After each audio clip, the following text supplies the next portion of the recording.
This is my final swim. This is swim leg number 27.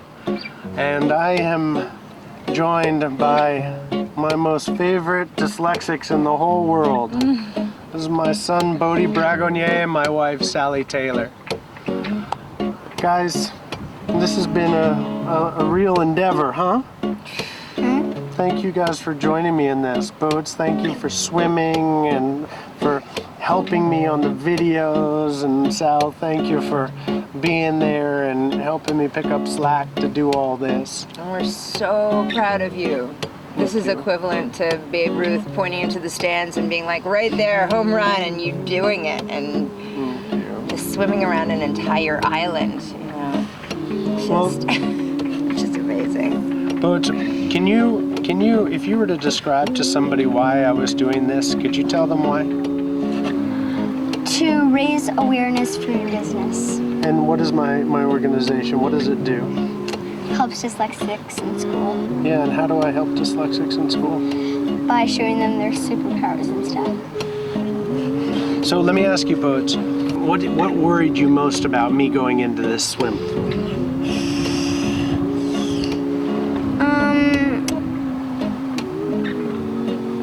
Probably getting sick or something. Or the shark shield not working or something. The shark shield, yeah. And what do you think? And Mom, what was your biggest concern? I was really just worried that you would get so burnt out and so tired that you wouldn't be able to complete it. Yeah. And what were the things that you noticed, Bodie, along the way that you thought were most interesting, that you hadn't expected? The Mongo first thing, I have to think about this. Yeah, the thing that surprised me the most was that when it was pouring rain and even threatened, thunder, you would say, I gotta do it. I gotta go in there because I know that it's this difficult, if not more difficult, for a dyslexic kid to make it through school. I was surprised that even when you were a little bit sick, you stuck with it and kept on swimming. Yeah. You know why that was? Why?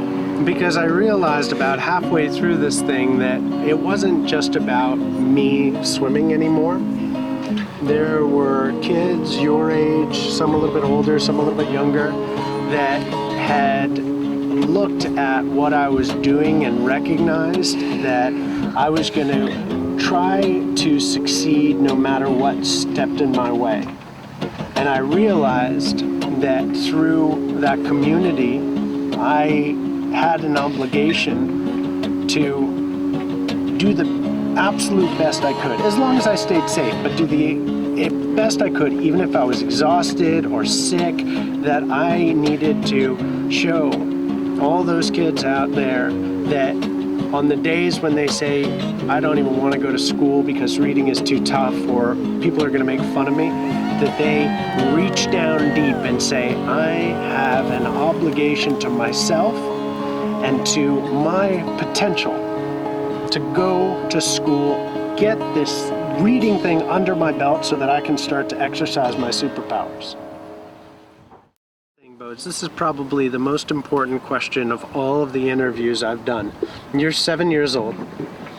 For a kid who is your age, bless you. Thank you. For a kid who is your age, who's 7 years old, and who doesn't know about his superpowers, but goes into school and all of a sudden thinks because he can't read as well as everybody else, that he's different, that he's less than somehow. Can you look into that camera and say what you would say to a 7-year-old who misunderstood his dyslexia that way? What would you say to him? I would probably say that just keep on pushing, and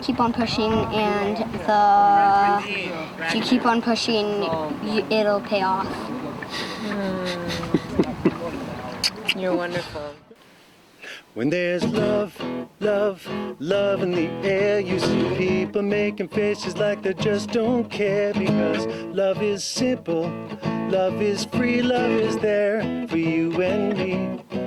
When there's love, love, love, love, when there's love, love, Love-a-tea, love when there's love.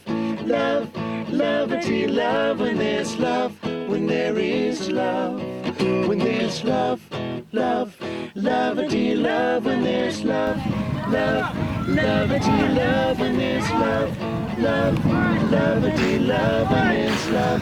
When there is love. When there's love, love, love in the air. You start to notice all the people loving everywhere, because love is happy and love is kind. Love is yours and love is mine. When there's love, love, love-a-tea, love when there's love. Love, love-a-tea, love when there's love. Love, love-a-tea, love when there's love. When there is love. When there's love, love, love-a-tea, love when there's love. I'm going to wrap this up by saying that this has been one of the greatest honors and privileges of my entire life, working with these wonderful dyslexic families, my camera guy, Charlie, who's been tireless in his efforts, the harbor masters, the police, the sheriff and his department, and just literally hundreds and hundreds of people who have taken their hard-earned dollars and chosen to invest through their contribution to NoticeAbility, invest in the future of students with dyslexia so that they can unlock what it is that is embedded in each one of their beautiful, capable, creative minds, and create this arsenal of empowered dyslexics who are going to change the way the world works.